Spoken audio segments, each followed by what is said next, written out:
आदरणीय सभापति जी, मैं यहाँ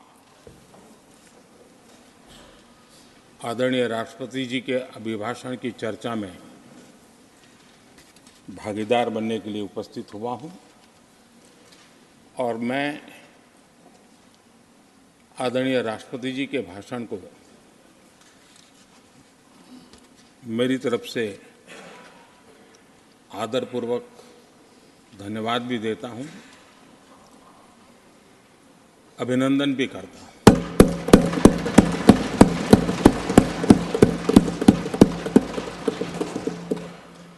आदरणीय सभापति जी,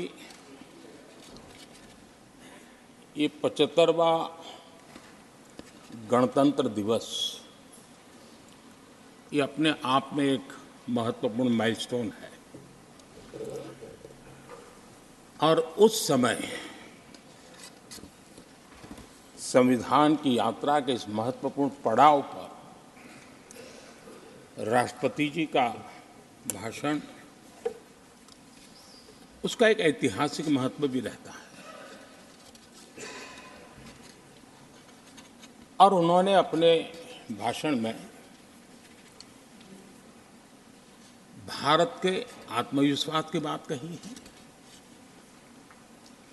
भारत के उज्जवल भविष्य के प्रति विश्वास को प्रकट किया है और भारत के कोटि कोटि जनों का जो सामर्थ्य है उस सामर्थ्य को बहुत ही कम शब्दों में लेकिन बहुत ही शानदार तरीके से देश के सामने सदन के माध्यम से प्रस्तुत किया है। मैं राष्ट्रपति जी के इस प्रेरक उद्बोधन के लिए और राष्ट्र को दिशा निर्देश के लिए और एक प्रकार से विकसित भारत के संकल्प को सामर्थ्य देने के लिए हृदय से बहुत बहुत आभार व्यक्त करता हूं।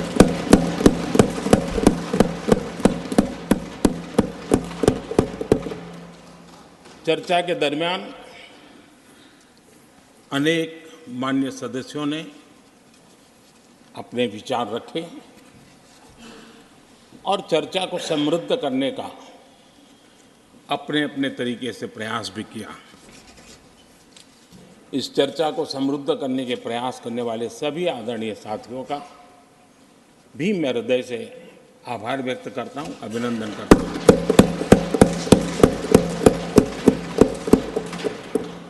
कुछ साथियों के लिए आलोचना करना,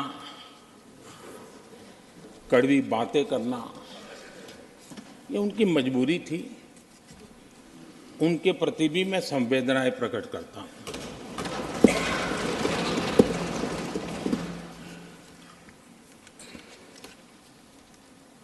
मैं उस दिन तो कह नहीं पाया लेकिन मैं खड़गे जी का विशेष आभार प्रकट करता हूं।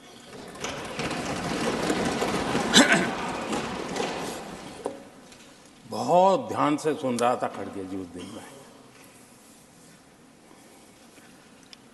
और ऐसा आनंद आया, ऐसा बहुत कम मिलता है। लोकसभा में तो कभी कभी मिल जाता है लेकिन आजकल वो दूसरी ड्यूटी पर है तो मनोरंजन कम मिलता है, लेकिन लोकसभा में मनोरंजन की जो कमी हमें खल रही है उस दिन आपने पूरी कर दी।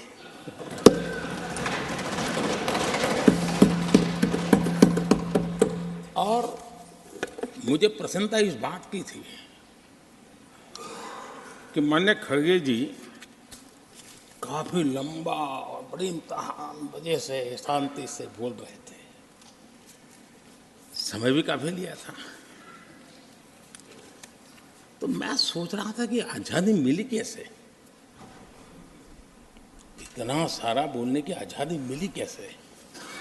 तो मैं सोच तो रहा था लेकिन बाद में मेरे ध्यान में आया कि दो स्पेशल कमांडर जो रहते ना उस दिन नहीं थे और आजकल नहीं रहते और इसलिए बहुत भरपूर फायदा स्वतंत्रता का आदरणीय खड़गे जी ने उठाया।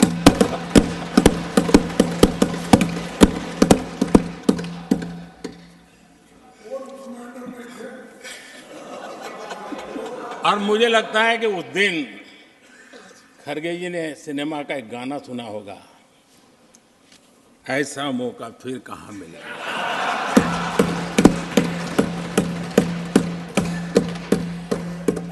और खड़गे जी भी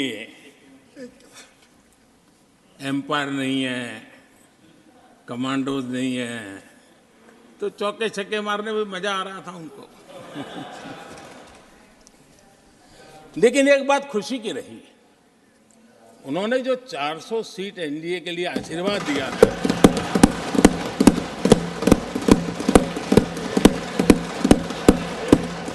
और मैं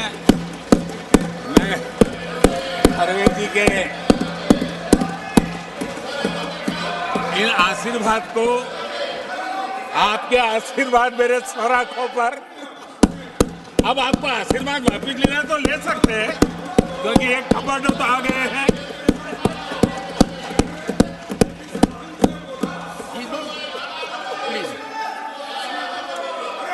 आदरणीय सभापति जी,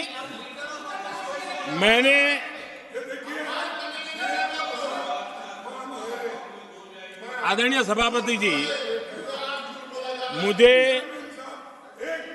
मुझे पिछले वर्ष का वो प्रसंग बराबर याद है।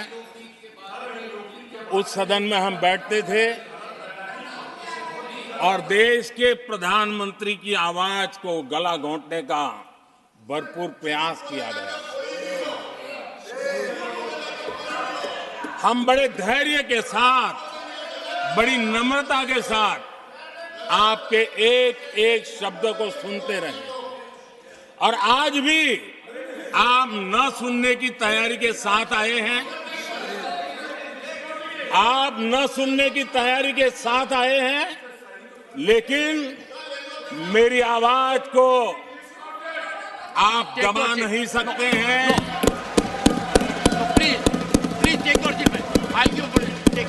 देश की जनता ने इस आवाज को ताकत दी हुई है।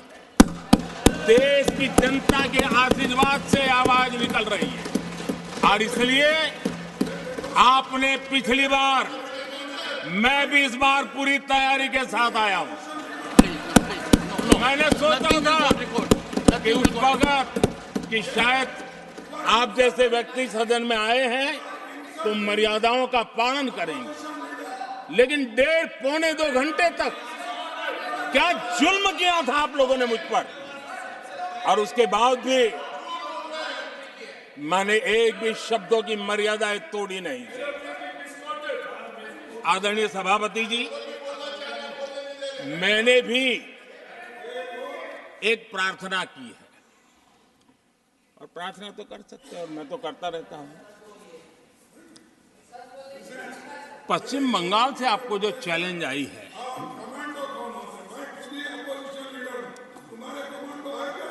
और पश्चिम बंगाल से चैलेंज आई है कि कांग्रेस 440 पार नहीं कर पाएगी, 40 पार नहीं कर पाएगी। मैं प्रार्थना करता हूं कि आप 40 बचा पाएं।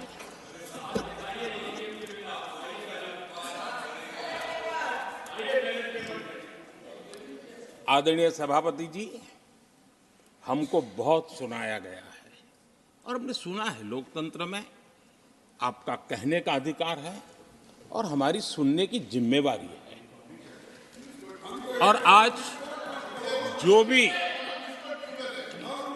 जो भी बातें हुई हैं, उसको मुझे देश के सामने रखनी चाहिए, और इसलिए मैं प्रयास करूंगा। आदरणीय सभापति जी, ये जब सुनता हूं, उधर भी सुना, इधर भी सुना, मेरा विश्वास पक्का हो गया है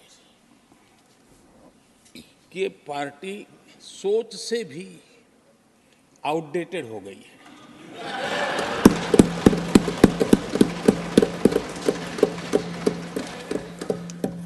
और जब सोच आउटडेटेड हो गई है तो उन्होंने अपना कामकाज भी आउटसोर्स कर दिया है। देखते ही देखते इतना बड़ा दल, इतने दशकों पर तक देश पर राज करने वाला दल, ऐसा पतन, ऐसी गिरावट हमें खुशी नहीं हो रही है। हमारी आपके प्रति संवेदनाएं हैं, लेकिन डॉक्टर क्या करेगा जी? पेशेंट खुद आगे क्या बोलूं?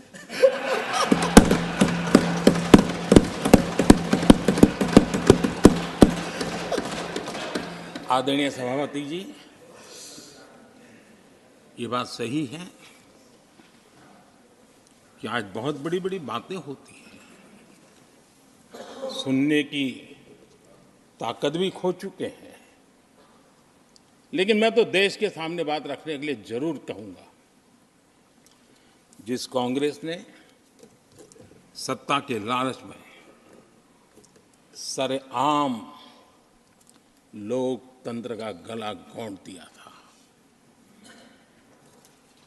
जिस कांग्रेस ने दर्जनों बार लोकतांत्रिक तरीके से चुन करके आई सरकारों को रातों रात भंग कर दी थी, बर्खास्त कर दिया, जिस कांग्रेस ने देश की संविधान लोकतंत्र की मर्यादाओं को जेल के सलाखों के पीछे बंद कर दिया था, जिस कांग्रेस ने अखबारों पर ताले लगाने तक की कोशिश की थी, आवाज, जो कांग्रेस देश को तोड़ने के नैरेटिव घड़ना का नया शौक उनको पैदा हुआ, इतना तोड़ा कम नहीं है, अब उत्तर दक्षिण को तोड़ने के लिए बयान दिए जा रहे हैं।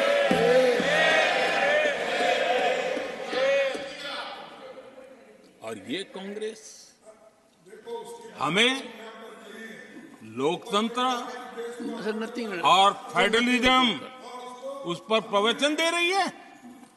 आदरणीय सभापति जी, जिस कांग्रेस ने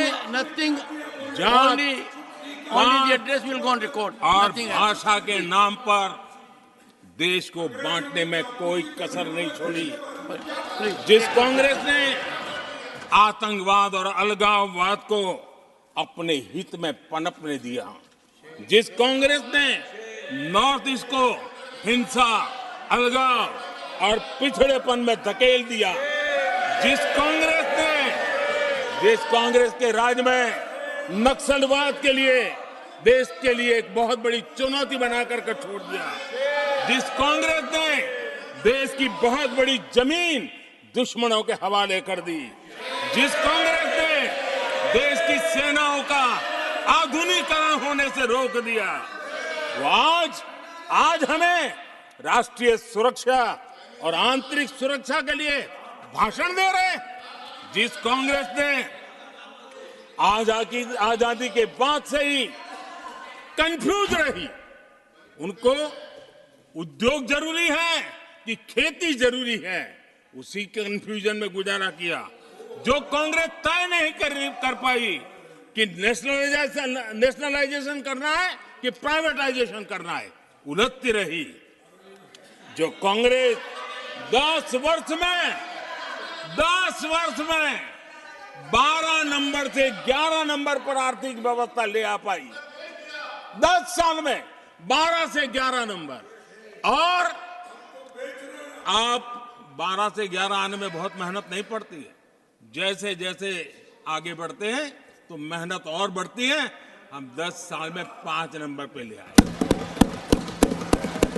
और ये कांग्रेस हमें यहां आर्थिक नीतियों पर लंबे लंबे भाषण सुना रही है। आदरणीय सभापति जी, जिस कांग्रेस ने ओबीसी को पूरी तरह आरक्षण नहीं दिया, जिसने सामान्य वर्ग के गरीबों को कभी आरक्षण नहीं दिया, जिसने बाबा साहब के बजाय बाबा साहब को भारत रत्न देने योग्य नहीं माना, अपने ही परिवार को भारत रत्न देते रहे। जिस कांग्रेस ने देश की गली सड़कों चौक चौराहे पर अपने ही परिवार के नाम के पाठ जड़ दिए हैं, वो हमें उपदेश दे रहे हैं। वो हमें सामाजिक न्याय के पाठ पढ़ा रहे हैं। आदरणीय सभापति जी, जिस कांग्रेस के Nothing will go on record, only the जिस address will go on Congress record. के अपने नेता की कोई गारंटी नहीं है, अपनी नीति की कोई गारंटी नहीं है, वो मोदी की गारंटी पर सवाल उठा रहे हैं।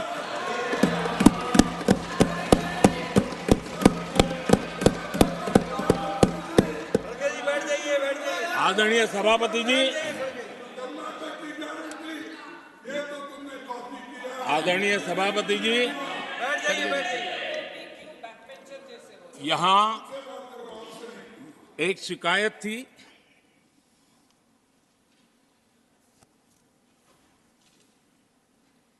और उनको लगता है कि हम ऐसा क्यों कहते हैं, हम ऐसा क्यों देख रहे हैं। देश और दुनिया उनके 10 साल के कार्यकाल को ऐसे क्यों देखती थी? देश क्यों नाराज हो गया?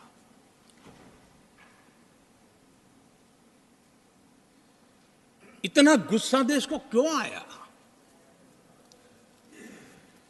आदरणीय सभापति जी, हमारे कहने से सब नहीं हुआ है। खुद के कर्मों के फल और अब तो सामने रहते हैं, वो कोई दूसरे जन्म में नहीं होते हैं, इसी जन्म में है। आदरणीय सभापति जी, कुछ हम किसी को बुरा नहीं कहते, हमें क्यों बुरा कहना चाहिए? जब उन्हीं को लोगों ने बहुत कुछ कहा हो तो मुझे क्या कहने की जरूरत है? मैं एक वक्तव्य सदन के सामने रखना चाहता हूं। मैं पहला कोट पढ़ रहा हूं। सदस्यगण जानते हैं, ये कोटेशन है। सदस्यगण जानते हैं कि हमारी ग्रोथ धीमी हो गई है और फिस्कल डेफिसिट बढ़ गया है। महंगाई दर बीते 2 वर्षों से लगातार बढ़ रही है। करंट अकाउंट डेफिसिट हमारी उम्मीदों से कहीं अधिक हो चुका है। ये कोट मैंने पढ़ा। ये किसी भाजपा के नेता का कोट नहीं है, नहीं ये कोट मेरा है। आदरणीय सभापति जी, यूपीए सरकार के 10 साल पर तत्कालीन प्रधानमंत्री आदरणीय पीएम के रूप में रहे श्रीमान मनमोहन सिंह जी ने कहा था और खुद के कार्यकाल में कहा था। ये हालत थी, उन्होंने वर्णन किया था। आदरणीय सभापति जी, अब मैं दूसरा कोट पढ़ता हूं। देश में व्यापक गुस्सा है। पब्लिक ऑफिस के मिसयूज को लेकर भारी गुस्सा है। इंस्टीट्यूशंस का मिसयूज कैसे होता था, ये उस समय ये भी मैंने नहीं करा, ये उस समय के प्रधानमंत्री पद पर डॉक्टर मनमोहन सिंह जी कह रहे थे। उस समय भ्रष्टाचार को लेकर पूरा देश सड़कों पर था, गली गली में आंदोलन चल रहे थे। अब मैं तीसरा कोट पढ़ूंगा।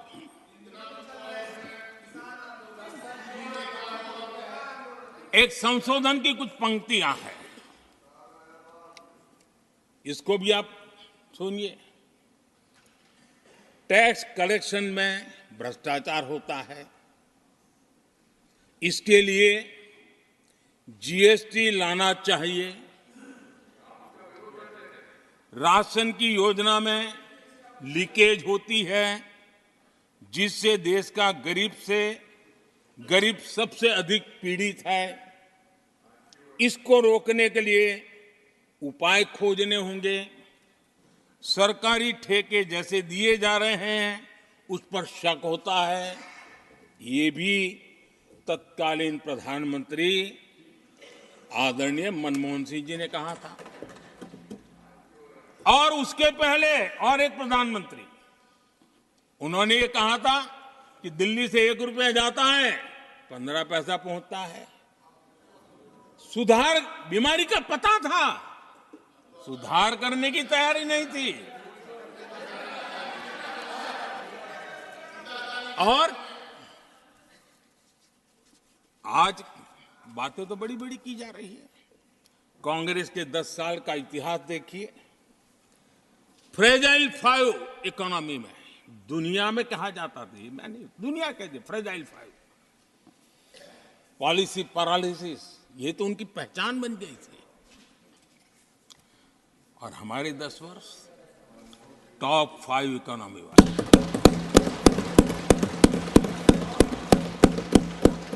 हमारे बड़े और निर्णायक फैसलों के लिए 10 साल याद किए जाए।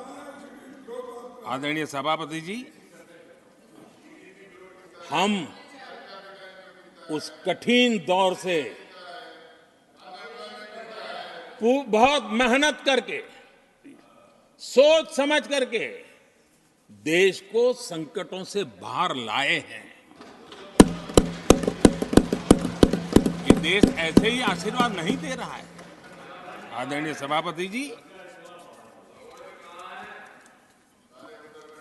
यहां सदन में अंग्रेजों को याद किया गया। Unbecoming conduct. Please continue. No please please. आदरणीय सभापति जी, इस सदन में अंग्रेजों को याद किया गया। अब राजा महाराजाओं का तो अंग्रेजों के साथ गहरा नाता रहा था उस समय। तो अब मैं जरा पूछना चाहता हूं कि अंग्रेजों से कौन इंस्पायर्ड था। मैं तो ये तो नहीं पूछूंगा कि कांग्रेस पार्टी को जन्म किसने दिया था, ये तो मैं नहीं पूछूंगा। आजादी के बाद भी देश में गुलामी की मानसिकता को किसने बढ़ावा दिया? अगर आप अंग्रेजों से प्रभावित नहीं थे तो अंग्रेजों की बनाई दंड संहिता, पिनल कोड, आपने क्यों नहीं बदली? आदरणीय सभापति जी, अगर आप अंग्रेजों से प्रभावित नहीं थे तो अंग्रेजों के जमाने के सैकड़ों कानून क्यों चलते रहे? आप अगर अंग्रेजों से प्रभावित नहीं थे तो लाल बत्ती कल्चर, ये लाल बत्ती कल्चर इतने दशकों बाद भी क्यों चलता? अगर आप अंग्रेजों से प्रभावित नहीं थे तो भारत का बजट शाम को 5 बजे इसलिए आता था क्योंकि ब्रिटिश पार्लियामेंट का सुबह शुरू होने का समय होता था। ये ब्रिटेन की पार्लियामेंट के समय के अनुकूल शाम 5 बजे बजट की परंपरा क्यों चलाए रखी थी आपने? कौन अंग्रेजों से इंस्पायर था? पर आप अंग्रेजों से प्रेरित नहीं थे तो हमारी सेनाओं के चिन्हों पर आज भी गुलामी के प्रतीक अब तक क्यों बने हुए थे? हम एक के बाद एक हटा रहे हैं। अगर आप अंग्रेजों से प्रेरित नहीं थे तो राजपथ को कर्तव्य पथ बनने के लिए मोदी का इंतजार क्यों करना पड़ा? आदरणीय सभापति जी,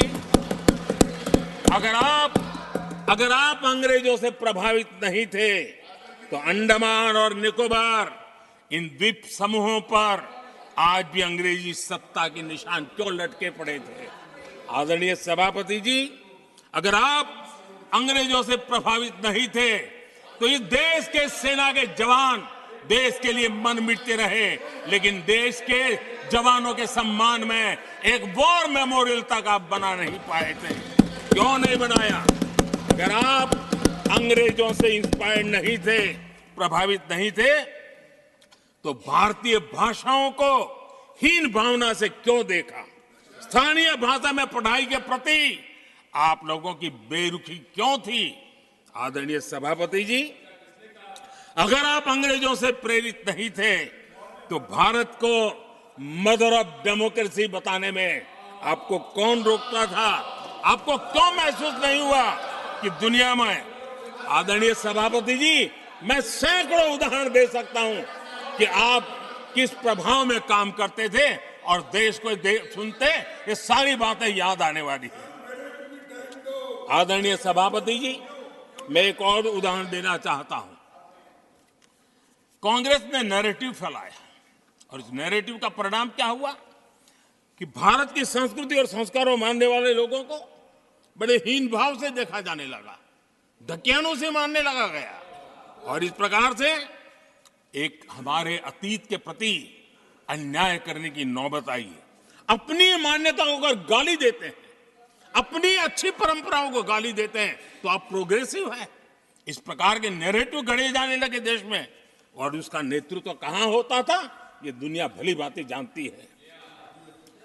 दूसरे देश से आयात करना, उसको गर्व का और भारत की कोई चीज है तो दूसरे दर्जे की है, ये स्टेटस बना दिया गया था।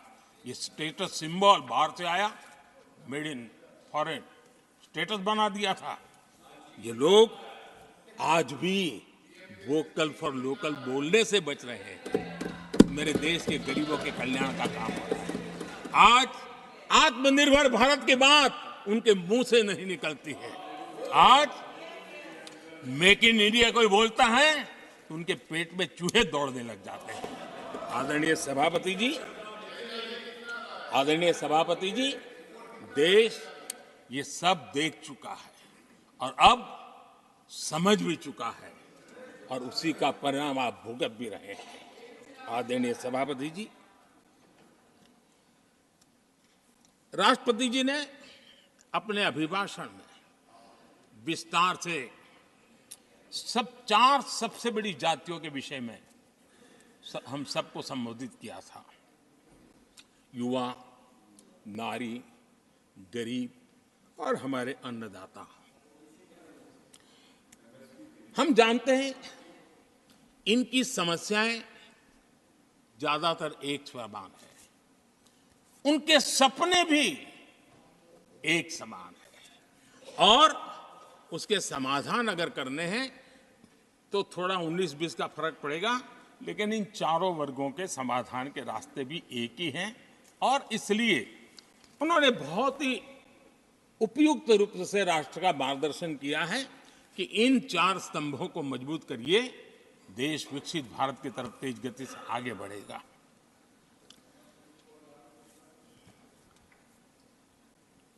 आदरणीय सभापति जी, अगर हम 21वीं सदी में हैं, हम विकसित भारत के सपने को इसी सदी में 2047 तक सिद्ध करना चाहते हैं तो 20वीं सदी की सोच नहीं चल सकती। 20वीं सदी का स्वार्थी एजेंडा, मैं और मेरा वाला जो खेल है ना, वो 21वीं सदी में देश को समृद्ध नहीं, विकसित भारत नहीं बना सकता है। कांग्रेस इन दिनों काफी बातें हो रही जाति की, फिर से एक बार क्यों जरूरत पड़ गई उनको मैं तो नहीं जानता हूं, लेकिन अगर उनको जरूरत पड़ी है तो पहले जरा अपने गरिबान में झांके तो उनको पता चलेगा क्या किया है। दलित, पिछड़े और आदिवासी, कांग्रेस जन्मजात उनकी सबसे बड़ी विरोधी रही है।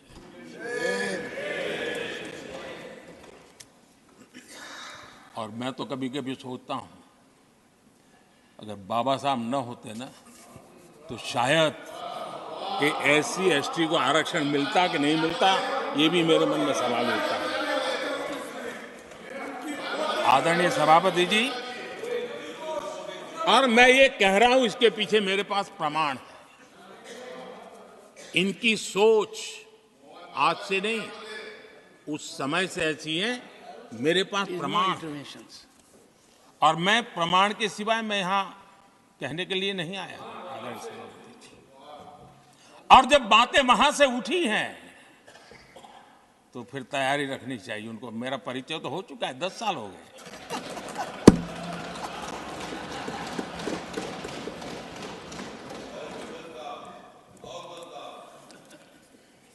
एक बार,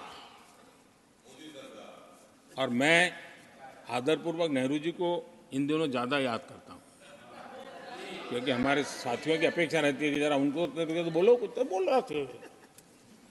अब देखिए, एक बार नेहरू जी ने एक चिट्ठी लिखी थी, और ये चिट्ठी मुख्यमंत्रियों को लिखी थी। मैं उसका अनुवाद पढ़ रहा हूं। उन्होंने लिखा था, ये देश के प्रधानमंत्री पंडित नेहरू जी द्वारा उस समय के देश के मुख्यमंत्रियों को लिखी गई चिट्ठी है, ऑन रिकॉर्ड है। मैं अनुवाद पढ़ता हूं। मैं किसी भी आरक्षण को पसंद नहीं करता, और खासकर नौकरी में आरक्षण तो कतई नहीं। मैं ऐसे किसी भी कदम के खिलाफ हूं जो अकुशलता को बढ़ावा दे, जो दोयम दर्जे की तरफ ले जाए। ये पंडित नेहरू ने मुख्यमंत्रियों को लिखी हुई चिट्ठी है। और तब जाकर के मैं कहता हूं, ये जन्मजात इसके विरोधी है। नेहरू जी कहते थे, अगर एससी, एसटी, ओबीसी को नौकरियों में आरक्षण मिला तो सरकारी काम का स्तर गिर जाएगा। और आज जो आंकड़े गिनाते हैं ना कि इतने यहां हैं, इतने यहां हैं, उसका मूल यहां है, क्योंकि उस समय उन्होंने रोक दिया था, रिक्रूटमेंट ही मत करो। अगर उस समय सरकार में भर्ती हुई होती और वो प्रमोशन करते करते आगे बढ़ते तो आज यहां पर पहुंचते। सभापति जी, ये कोर्ट में पढ़ रहा हूं, आप वेरीफाई कर सकते हैं।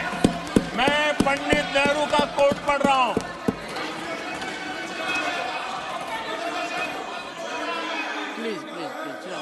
और आदरणीय सभापति जी, Leader of opposition was heard in rapt attention. Are you setting this example? Leader of opposition was heard in rapt attention. Please sit down. Sit down. आप तो जानते हैं, नेहरू जी ने जो कहा वो कांग्रेस के लिए हमेशा से पत्थर की लकीर होता है। नेहरू जी ने कहा मतलब पत्थर की लकीर उनके लिए। दिखावे के लिए आप कुछ भी कहें, लेकिन आपकी सोच ऐसे कई उदाहरणों से सिद्ध होती है। मैं अनगिनत उदाहरण देख सकता हूं, लेकिन मैं एक उदाहरण जरूर देना चाहता हूं, और वह उदाहरण मैं जम्मू कश्मीर का देना चाहता हूं। कांग्रेस ने जम्मू कश्मीर के एससी, एसटी, ओबीसी को 7 दशकों तक उनके अधिकारों से वंचित रखा।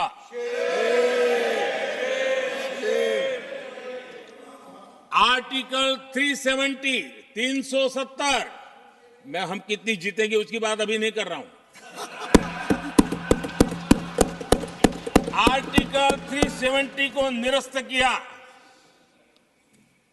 तब जाकर के इतने दशकों के बाद एसटी, एसटी, ओबीसी को वो अधिकार मिले जो देश के लोगों को बरसों से मिले हुए थे, उसको रोक के रखा था।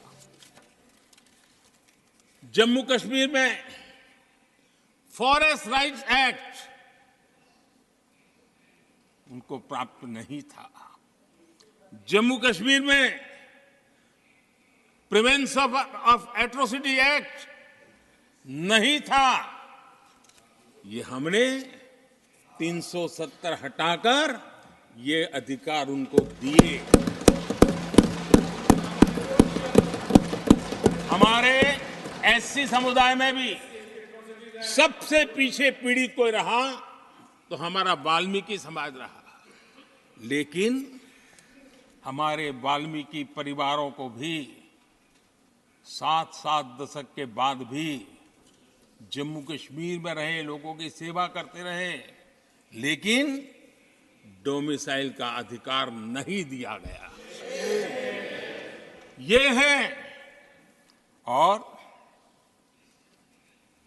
मैं आज देश को भी अवगत करना चाहता हूं कि स्थानीय निकायों में, लोकल सेल्फ गवर्नमेंट्स में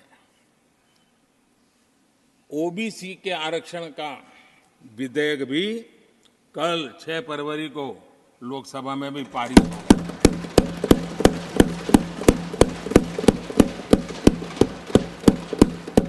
आदरणीय सभापति जी, एससी, एसटी, ओबीसी उनको बड़ी भागीदारी लेने में कांग्रेस और साथियों को हमेशा परेशानी रही है। बाबा साहब की राजनीति को, बाबा साहब के विचारों को खत्म करने के लिए कोई कसर उन्होंने छोड़ी नहीं है। वक्तव्य अवेलेबल है, चुनाव में क्या क्या बोला गया वो भी अवेलेबल है। इनको भारत रत्न भी देने की तैयारी नहीं थी, वो भी भाजपा के समर्थन से और सरकार बनी, तब बाबा साहब को भारत रत्न। इतना ही नहीं, सीताराम केसरी अति पिछड़ी जाति से कांग्रेस पार्टी के अध्यक्ष उठा करके फुटपाथ पर फेंक दिया गया। ओबीसी, वो वीडियो अवेलेबल है, वो देश ने देखा सीताराम केसरी के साथ क्या हुआ। और आदरणीय सभापति जी, इनके एक मार्गदर्शक अमेरिका में बैठे। सभापति जी, इनके एक मार्गदर्शक अमेरिका में बैठे। Sir, only the address will go on record. जो ओनली एड्रेस, नो। पिछले चुनाव में हुआ तो हुआ के लिए फेमस हो गए थे, और कांग्रेस इस परिवार के काफी करीबी है। उन्होंने अभी संविधान निर्माता बाबा साहब आम्बेडकर के उनके योगदान को छोटा करने का भरपूर प्रयास।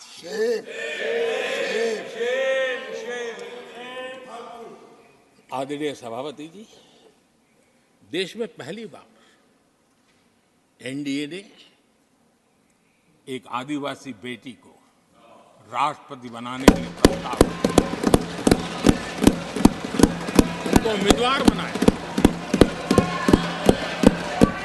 आपका हमसे वैचारिक विरोध हो वो एक बात है, अगर हमसे वैचारिक विरोध होता, आपने सामने कैंडिडेट खड़ा किया होता, मैं समझ सकता था, लेकिन वैचारिक विरोध नहीं था। क्यों? क्योंकि हमारे यहां से गया हुआ व्यक्ति आपने उम्मीदवार बनाया,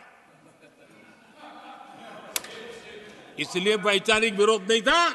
आपका विरोध एक आदिवासी बेटी के लिए था, और इसलिए आपने, और ये जब सांगमा जी चुनाव लड़ रहे थे, वो भी एक आदिवासी तो नॉर्थ ईस्ट के, उनके साथ भी यही किया गया था।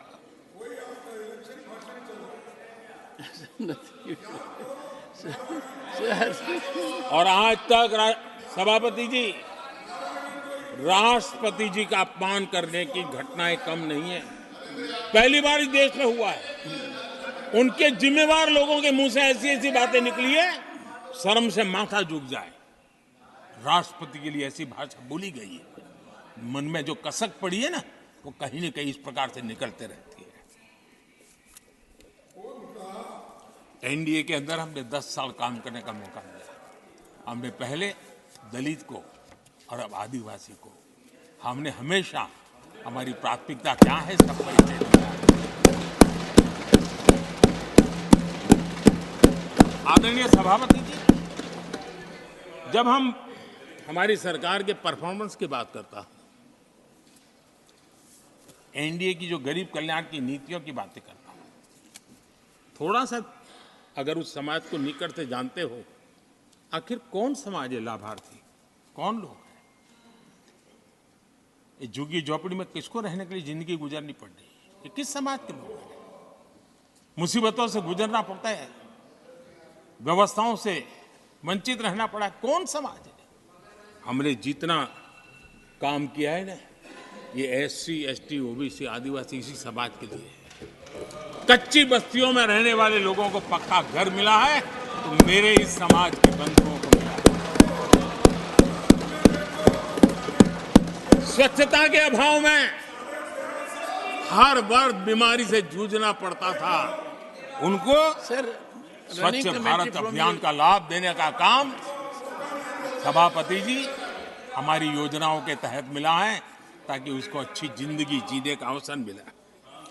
इसी परिवारों के हमारी माताएं बहनें धुएं से खाना पका पका करके अपनी स्वास्थ्य के संकट को झेल रही थी, हमने उनको उज्ज्वला गैस दिया, वो इन्हीं परिवारों को।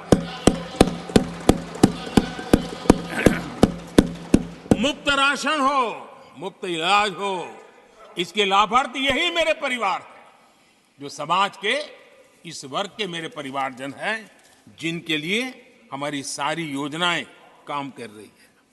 आदरणीय सभापति जी, यहां पर कुछ ऐसा नैरेटिव रखा गया, कम से कम तथ्यों को इस प्रकार से नकारना किसका भला होगा? आप ऐसा करके अपनी क्रेडिबिलिटी भी खो रहे हैं, अपनी प्रतिष्ठा भी खो रहे हैं। आदरणीय सभापति जी, यहां शिक्षा के भ्रामक आंकड़े रखे गए, गुमराह करने का कैसा प्रयास होता है। पिछले 10 वर्ष में एससी, एसटी स्टूडेंट्स के लिए जो स्कॉलरशिप दी जाती है, 10 साल में उसकी वृद्धि हुई है।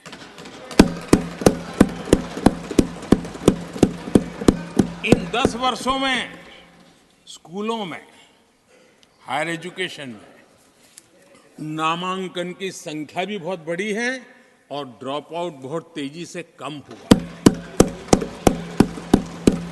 आदरणीय सभापति जी, 10 साल पहले 120 एकलव्य मॉडल स्कूल थे। आदरणीय सभापति जी, आज 400 एकलव्य मॉडल स्कूल।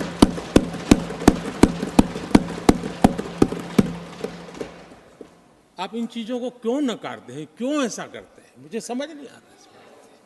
सभापति जी, पहले एक सेंट्रल ट्राइबल यूनिवर्सिटी थी, आज 2 सेंट्रल ट्राइबल यूनिवर्सिटीज हैं।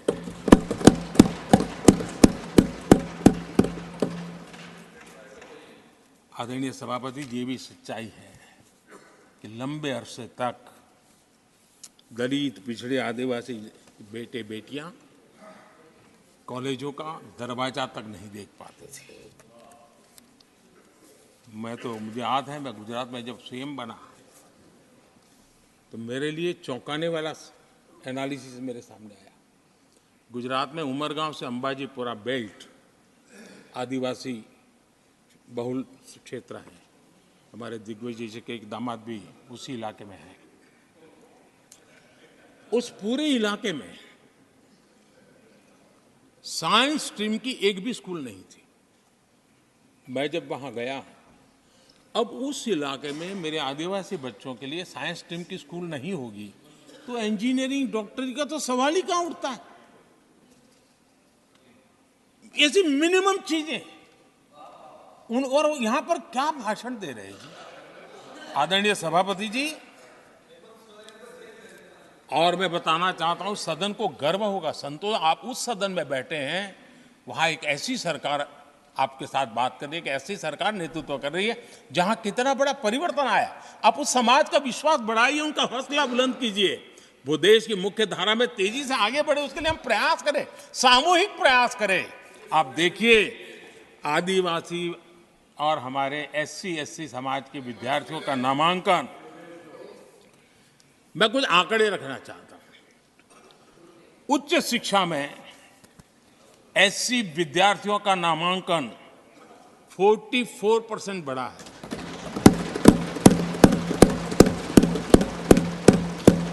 उच्च शिक्षा में ST विद्यार्थियों का नामांकन 65% बढ़ा है। हायर एजुकेशन में OBC समाज के विद्यार्थियों का नामांकन में 45% बढ़ोतरी। और जब मेरे गरीब, दलित, पिछड़े, आदिवासी, वंचित उन परिवार के बच्चे हायर एजुकेशन में जाएंगे, डॉक्टर बनेंगे, इंजीनियर बनेंगे, उस समाज के अंदर एक नया वातावरण पैदा होगा। और उस दिशा में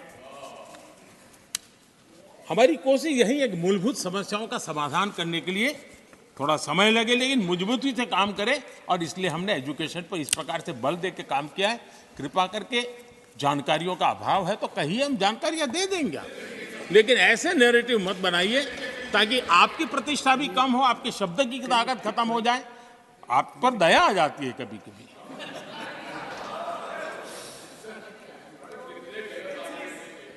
आदरणीय सभापति जी, सबका साथ सबका विकास ये नारा नहीं है, ये मोदी की गारंटी है।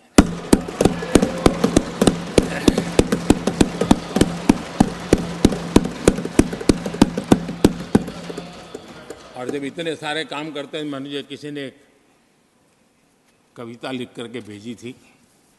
कविता तो बड़ी लंबी है, तो उसमें एक वाक्य है, मोदी की गारंटी का दौर है। मोदी की गारंटी का दौर है। नए भारत की भोर, नए भारत की भोर, आउट ऑफ वारंटी चल रही दुकानें, आउट ऑफ वारंटी चल रही दुकानें, खोजे अपनी ठोर।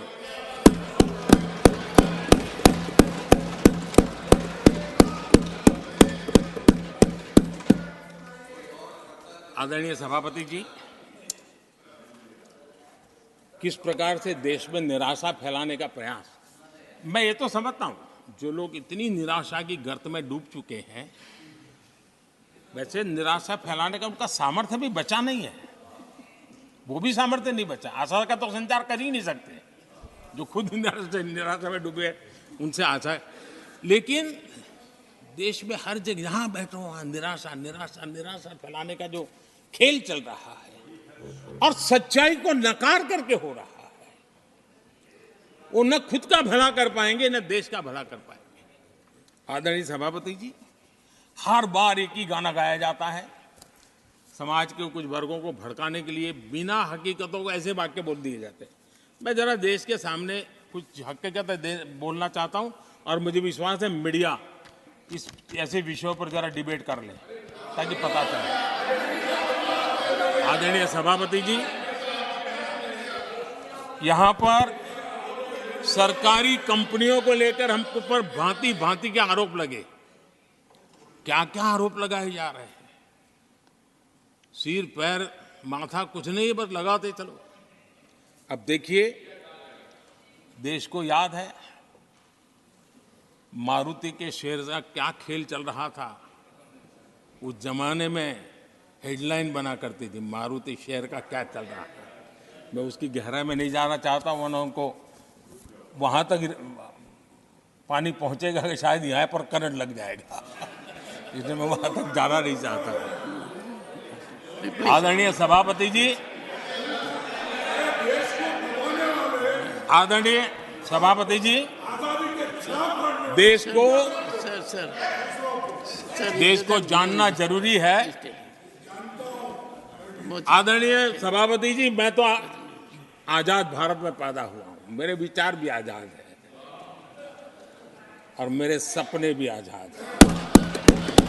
जो गुलामी की मानसिकता को जीने वाले हैं, उसके बाद और कोई चीजें नहीं है, वही पुराने कागज लेकर के घूमते रहते हैं।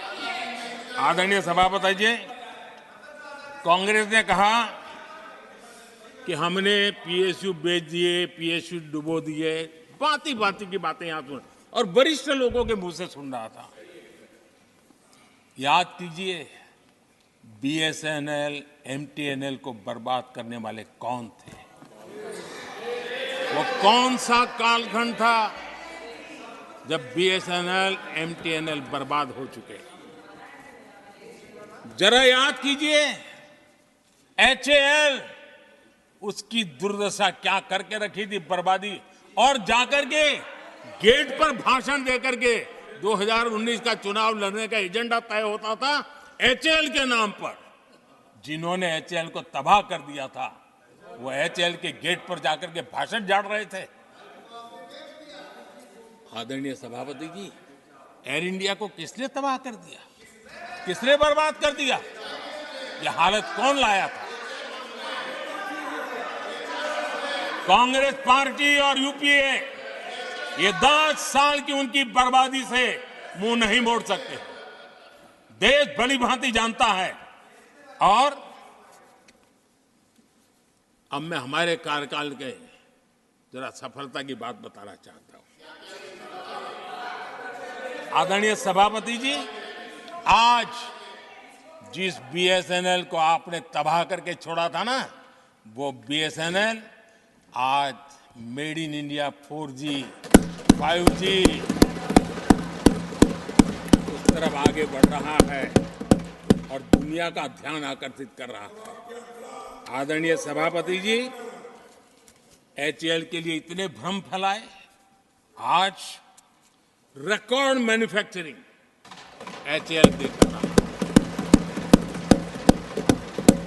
रिकॉर्ड रेवेन्यू जनरेट कर रहा है एचएएल, जिसको लेकर के इतने जो होले चलाए। और कर्नाटका में एशिया की सबसे बड़ी हेलीकॉप्टर बनाने वाली कंपनी एचएएल बन गई। कहां छोड़ा था, कहां जाके लगाया, हमने पहुंचाया।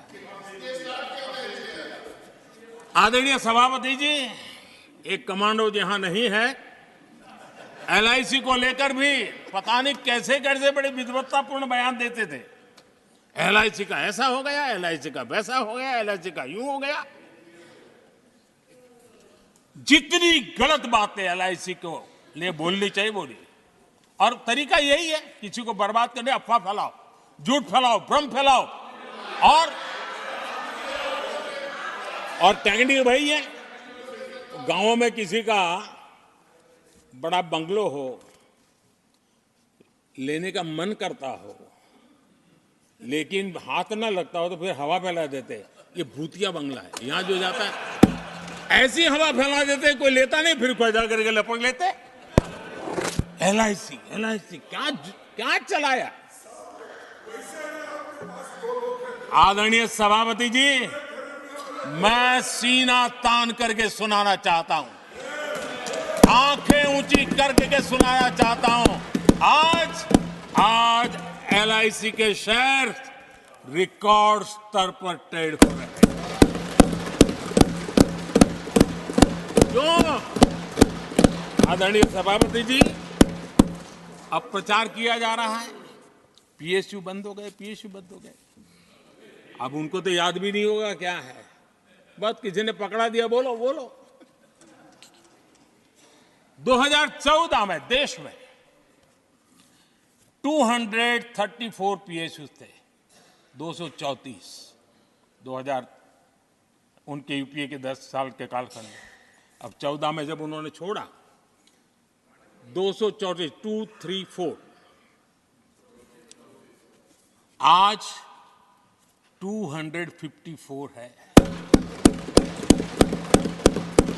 234 थे, आज 254 है। अब भाई कोई कौन सा अरिथमेटिक वो जानते हैं, बेच दिए, अब बेचने के बाद 250 हो गया। क्या क्या कर रहे हो आप लोग? आदरणीय सभापति जी, आज अधिकतर पीएसयू रिकॉर्ड रिटर्न दे रहे हैं और इन्वेस्टर्स का भरोसा पीएसयूज की तरफ बढ़ रहा है। छोटा सा भी शेयर बाजार जानते, इनको समझ आता है। नहीं समझता है तो किसी को पूछो। आप सभापति जी देखिए, बीएसई पीएसयू इंडेक्स में बीते 1 वर्ष के दौरान लगभग 2 गुनी उछाल हुई है। आदरणीय सभापति जी, 10 साल पहले, यानी 2014, 4 से 14 के बीच की बात करता हूं, पीएसयू का नेट प्रॉफिट करीब करीब 1.25 लाख करोड़ था और इस 10 वर्ष में पीएसयू का नेट प्रॉफिट 2.5 लाख करोड़ है।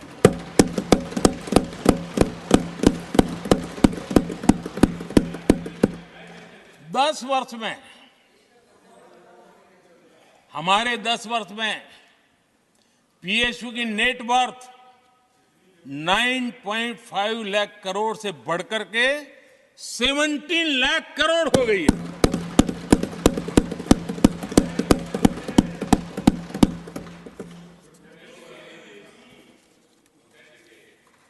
आदरणीय सभापति जी,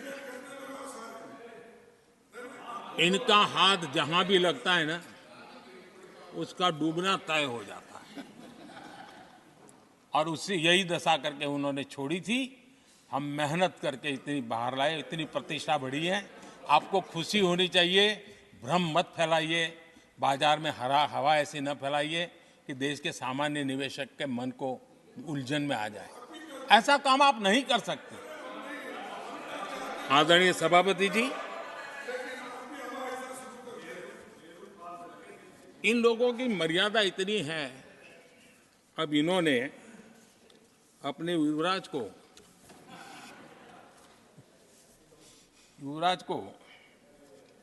एक स्टार्टअप बना करके दिया है।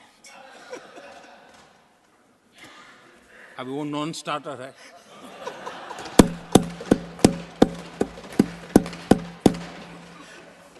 न तो वो लिफ्ट हो रहा है, न वो लॉन्च हो रहा है।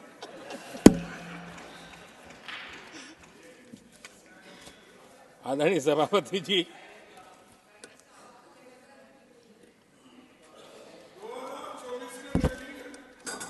आप पिछली बार भी इतनी शांति से रहे हो तो कितना मजा आता।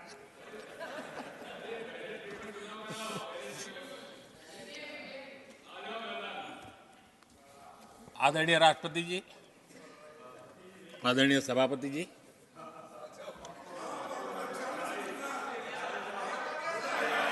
बधाई हो, बधाई हो, बधाई हो, सबको बधाई हो। आदरणीय सभापति जी, मेरा सौभाग्य रहा कि मुझे लंबे समय तक एक राज्य के मुख्यमंत्री के नाते देश की और जनता की सेवा करने का अवसर मिला और इसलिए मैं रीजनल एस्पिरेशंस को बहुत भली भांति समझता हूं, क्योंकि मैं उस प्रोसेस से निकला हूं। जैसे हमारे यहाँ दिग्विजय जी, उनको भली भांति सहज समझ आता है भाई एक राज्य के लिए क्या होता है। हम लोग उसी दुनिया से निकल करके आए हैं, तो हमें अनुभव है, पता है। शरद राव जी को है, तो ऐसे कुछ लोग हैं यहाँ जिनको ये सारी चीज़ों का पता है। देवगढ़ा साहब है, तो इन लोगों के इन सारी चीज़ों का पता है, तो हम इसका महात्मा ही समझते हैं। हमें कोई किताबों में नहीं पढ़ना पड़ता है, हम अनुभव कर करके आए हैं। और ये भी सच्चाई है साहब, 10 साल यूपीए की पूरी शक्ति गुजरात को क्या कुछ न करने में लगी हुई थी, आप कल्पना नहीं कर सकते। लेकिन मैं आंसू नहीं बहाता, मैं रोने की मेरी आदत नहीं है जी।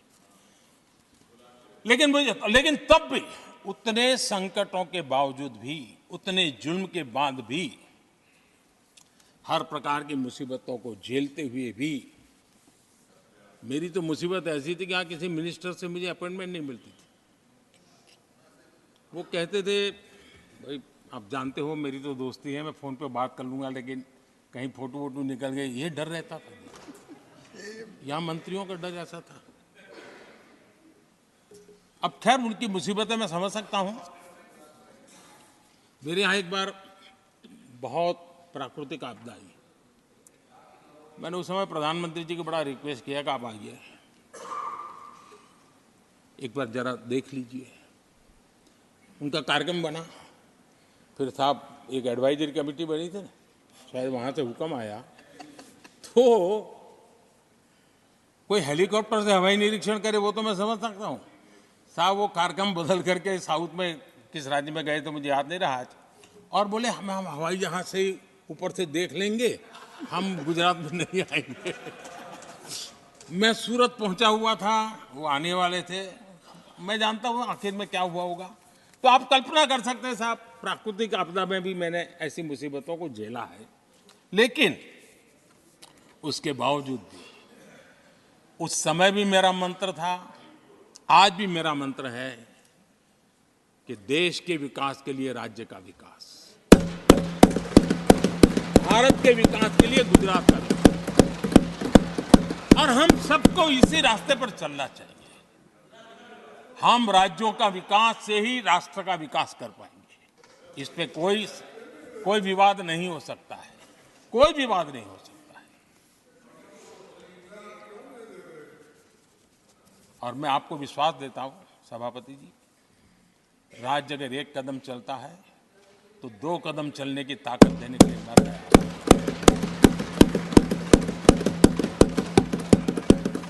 कोऑपरेटिव फेडरलिज्म क्या होता है, और मैंने तो हमेशा कहा कॉम्पिटिटिव कोऑपरेटिव फेडरलिज्म। आज देश को जरूरत है कॉम्पिटिटिव कोऑपरेटिव फेडरलिज्म। हमारे राज्यों के बीच में तंदुरुस्त स्पर्धा हो ताकि हम तेजी से देश में आगे बढ़े। एक सकारात्मक सोच के साथ हमको चलने की जरूरत है।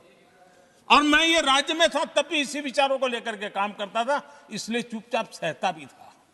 आदरणीय सभापति जी, कोविड एक उदाहरण है। इतना बड़ा संकट आया दुनिया का, ऐसे संकट के समय राज्य के मुख्यमंत्रियों के साथ 20 बैठकें की।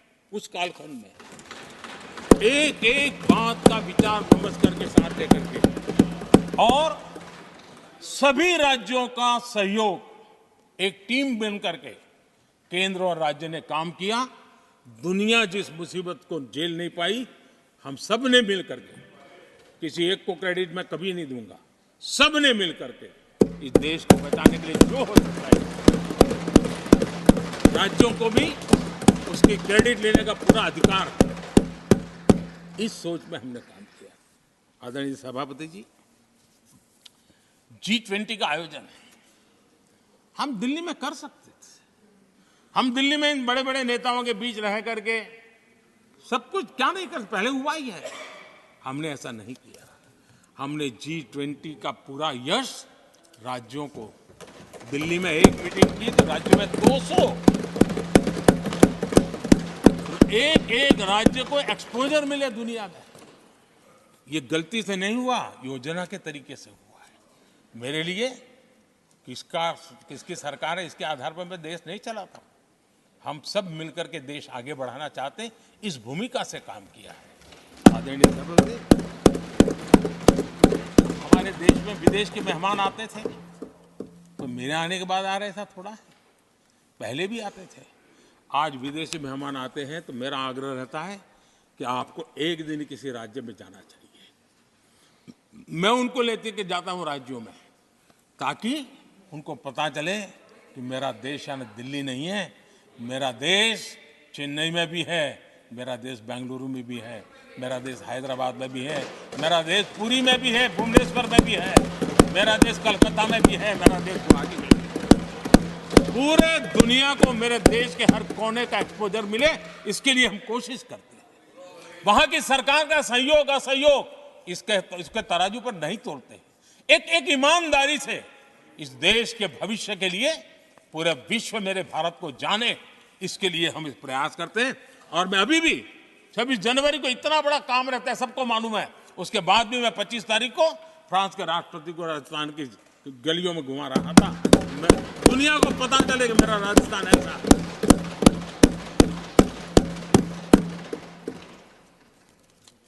आदरणीय सभापति जी, हमने एक बहुत बड़ा कार्यक्रम लिया जिसकी विश्व में एक मॉडल के रूप में चर्चा हो रही है, एस्पिरेशनल डिस्ट्रिक्ट।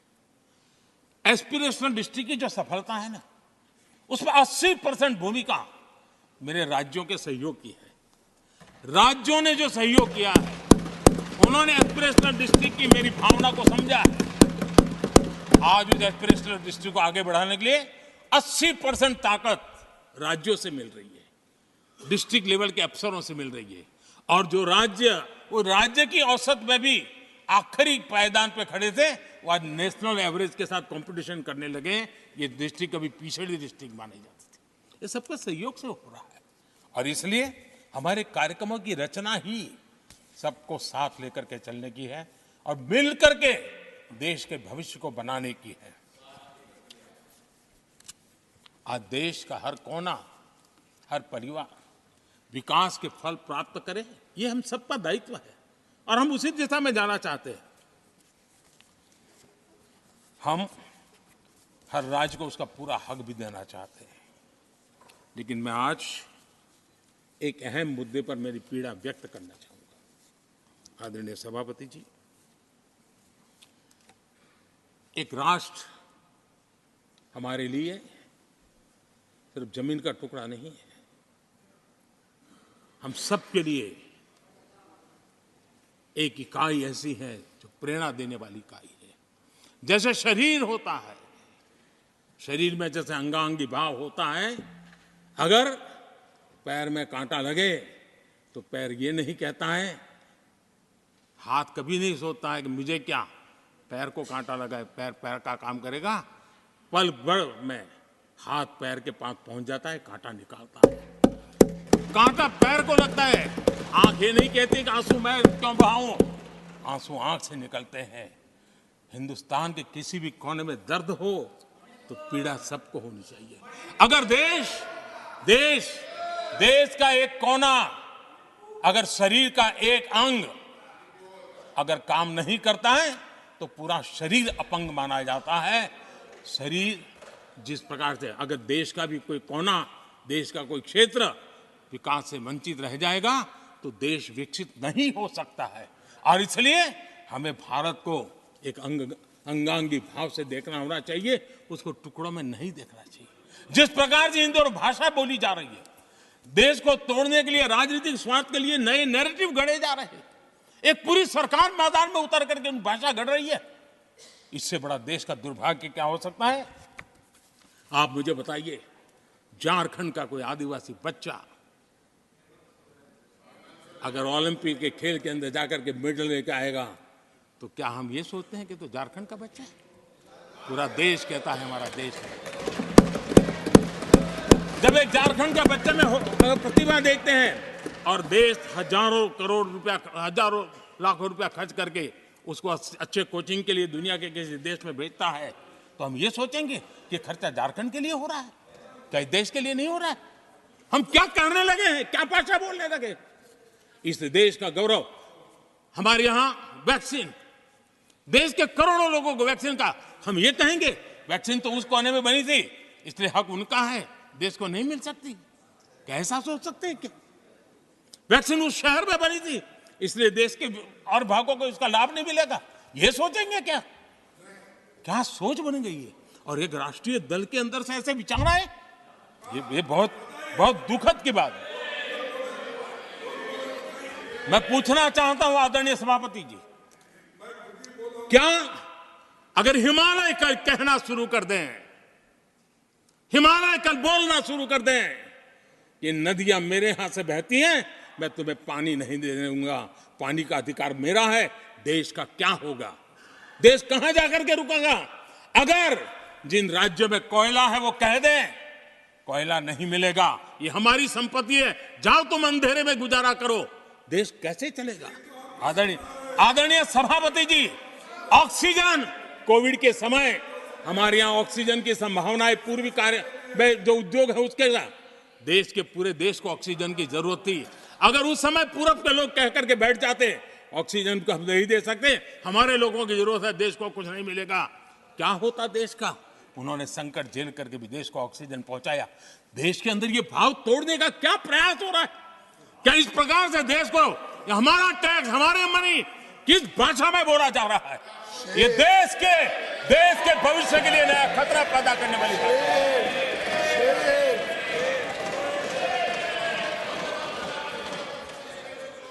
देश को तोड़ने के लिए नए नए नैरेटिव खोजना बंद कर दीजिए। देश को आगे बढ़ना है, देश को एक साथ लेकर के चलने का प्रयास कीजिए। आदरणीय सभापति जी, पिछले 10 वर्ष नीति और निर्माण के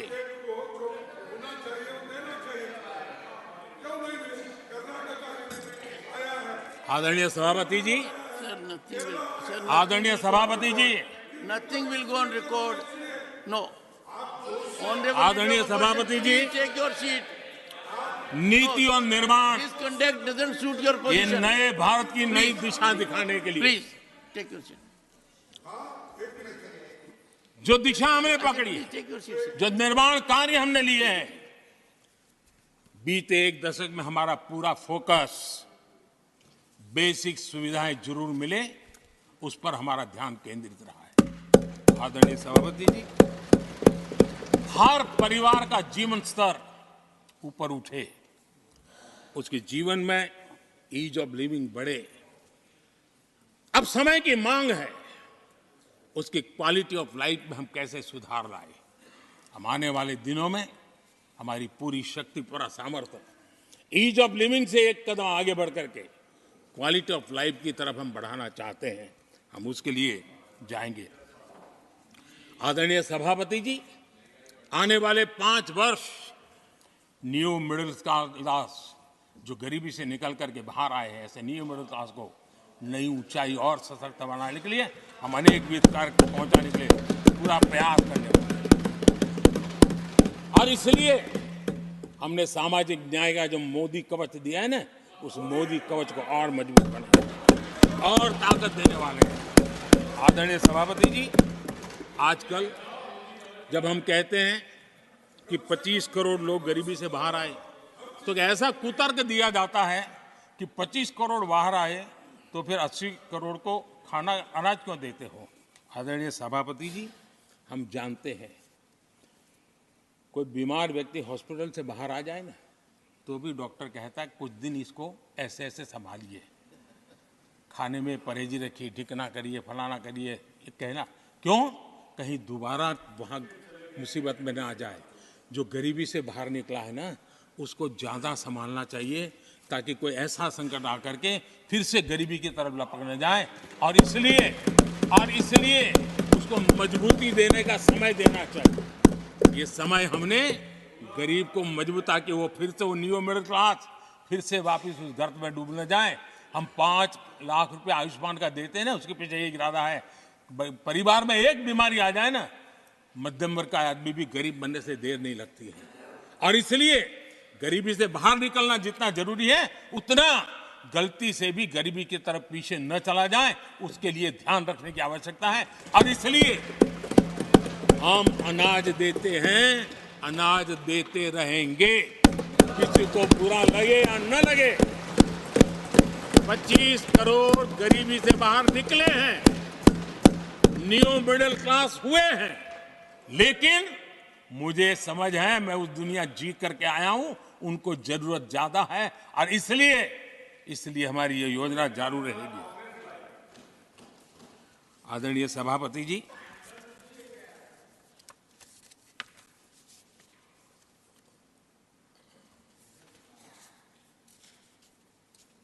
देश जानता है आदरणीय सभापति जी, और इसीलिए मैंने गारंटी दी है। मेरी गारंटी है, गरीबों के 5 लाख रुपए तक की इलाज की सुविधा आगे भी मिलती रहेगी। मेरी गारंटी है, मोदी की गारंटी है। 80% डिस्काउंट से जो दवाइयां मिल रही हैं, जो दवाइयां मिल रही हैं, जिसका लाभ मध्यम वर्ग गरीब को मिल रहा है, वो मिलता रहेगा। आदरणीय सभापति जी, मोदी की गारंटी है कि किसानों को जो सम्मान निधि मिल रही है, वो सम्मान निधि चालू रहेगी ताकि विकास की यात्रा में वो ताकत के साथ जुड़ जाए। आदरणीय सभापति जी, गरीबों को पक्के घर देने का मेरा अभियान है। अगर परिवार बड़ा होता है, नया परिवार बनता है, पक्के घर देने का मेरा कार्यक्रम जारी रहेगा। नल से जल योजना मेरा पक्का इरादा है और मेरा पक्की गारंटी है कि नल से जल, हम नए शौचालय बनाने की जरूरत पड़ेगी, मेरा पक्की गारंटी है, हम जारी रखेंगे। ये काम सारे तेजी से चलेंगे क्योंकि विकास का जो रास्ता, विकास की जो दिशा हमने पकड़ी है, इसको हम किसी भी हालत में जरा भी धीमी नहीं होने देना चाहते। आदरणीय सभापति जी, हमारी सरकार का तीसरा टर्म दूर नहीं है।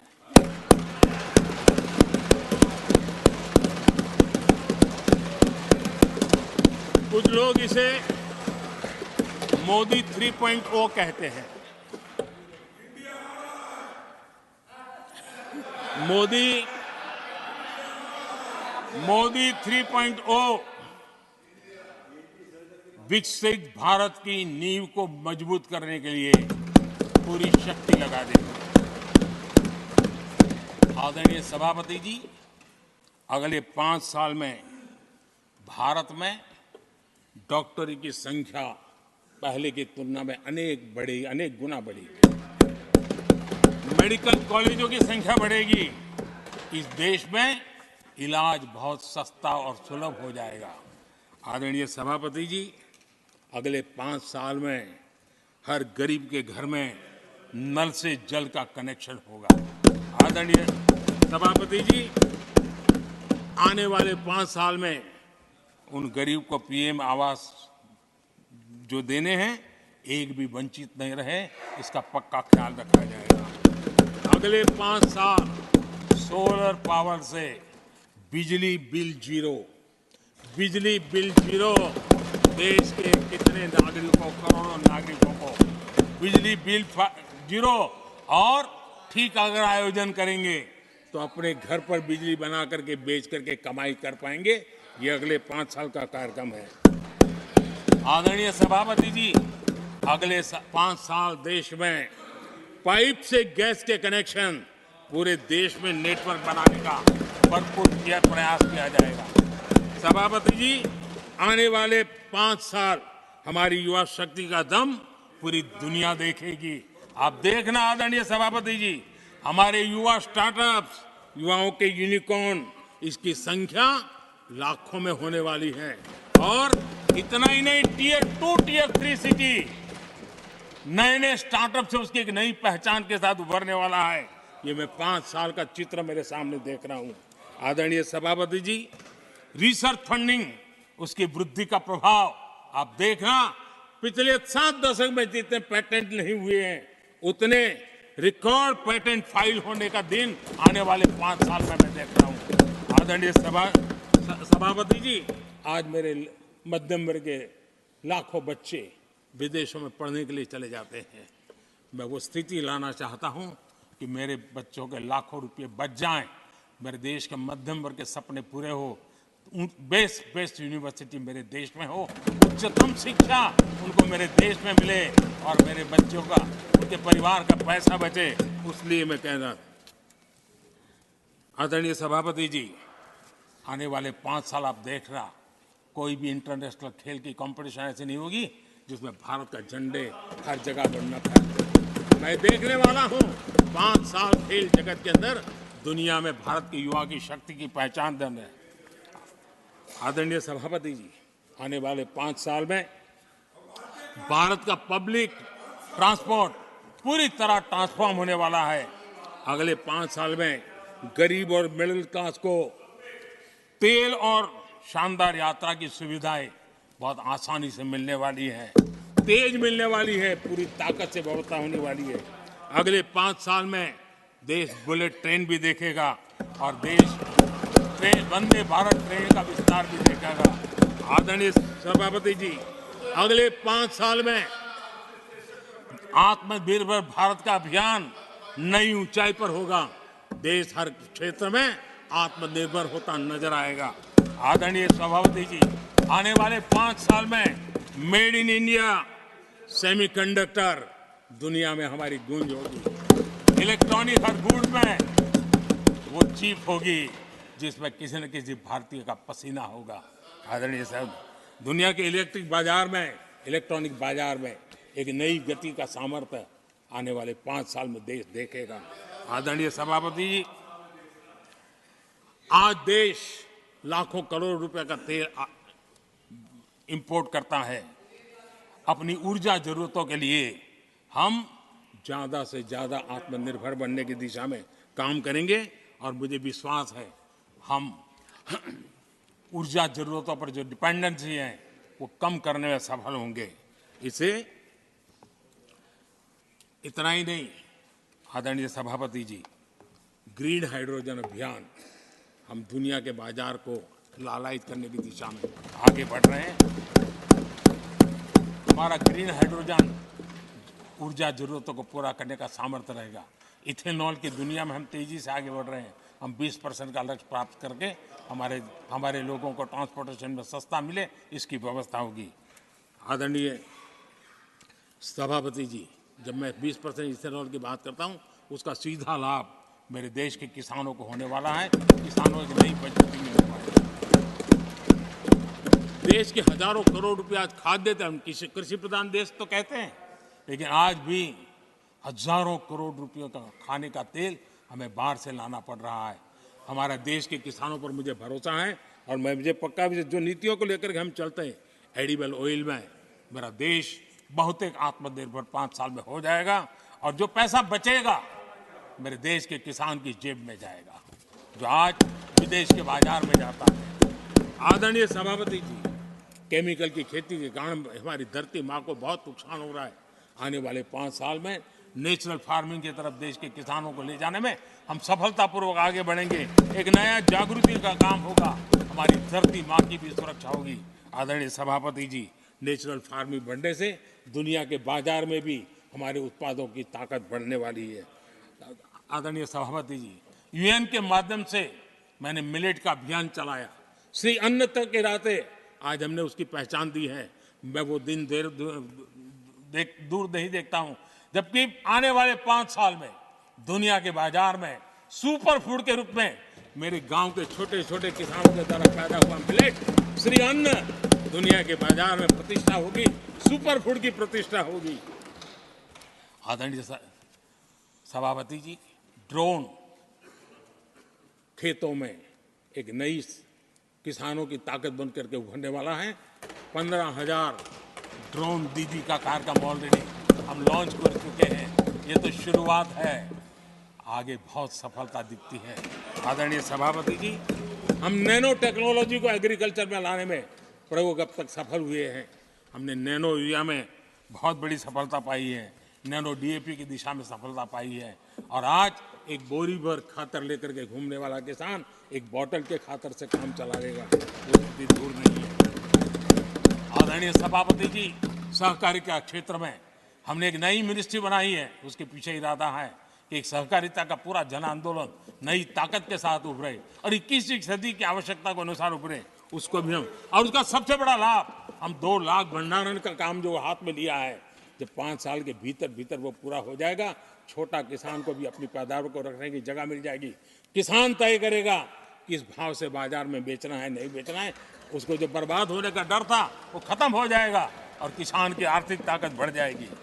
पशुपालन और मछली पालन पक्का मैं कहता हूं नए रिकॉर्ड बनाने वाले।